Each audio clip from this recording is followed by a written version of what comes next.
आज चाहिँ हामीले चाहिँ हलो जोत्दा जोत्दै चाहिँ अँध्यारो नै भइगयो किन र कसरी भनेर हेर्नुहोला तपाईँहरूले पुरा भिडियो। सो हेलो एन्ड नमस्ते एभ्रिवान, मेरो नाम चाहिँ हो प्रशान्त राई र आज चाहिँ रहेको छ day 2 of 30 days mini blog challenge र म चाहिँ कलेजबाट आउने बित्तिकै चाहिँ खानासाना खाएर टक्कसँगले माछासँग त्यसपछि म चाहिँ लागेँ हाम्रो सानो मम्मीको घरतर्फ किनभने चाहिँ मलाई चाहिँ हलो जोत्न बोलाउनु भएको थियो र म चाहिँ यहाँ बसेर आराम गरेको छु किनभने म हिँड्दै हिँड्दै हिँड्दै हिँड्दै जानु परेको थियो है। सो म चाहिँ पुग्ने बित्तिकै चाहिँ गोरुहरू नारेर चाहिँ मैले जोत्न थालेँ है। एकछिन जोत्दा जोत्दै चाहिँ मलाई चाहिँ पसिना आएर चाहिँ म चाहिँ यहाँ टक्कसँगले पसिना पुस्दैछु क्या, हेर्न सक्नुहुन्छ तपाईँहरूले। सो म चाहिँ एक्लै थिएँ नि त, अनि त्यसपछि मैले चाहिँ एक्लै हलो जोत्दै थिएँ होइन।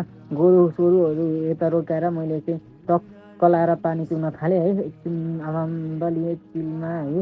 अनि त्यसपछि गोरुहरू हेर्न सक्नुहुन्छ, मैले चाहिँ त्यहाँ गोरुहरू उगाइरहेको छु अनि मैले जोतेको चाहिँ देखिरह होला अलिअलि। अनि त्यसपछि मैले जोत्नुपर्ने चाहिँ अझै यति माथिसम्म थियो होइन। अनि नबन्दैमा त्यसपछि हाम्रो बाजे पनि आइपुग्नु भयो। आइपुग्नु भएर चाहिँ हाम्रो बाजेले चाहिँ ट्याङ हलो जोत्न थाल्नुभयो। अनि त्यसपछि हामी दुईजना मिलेर चाहिँ पालो पिलो हलो जोत्दै थियौँ है। तल बाजेले जोत्दै गर्दाखेरि चाहिँ टक्क लाएर मैले चाहिँ यति बन्दकोपीहरू पनि यति बारीबाट निकालेँ मासु र भित्रतिर।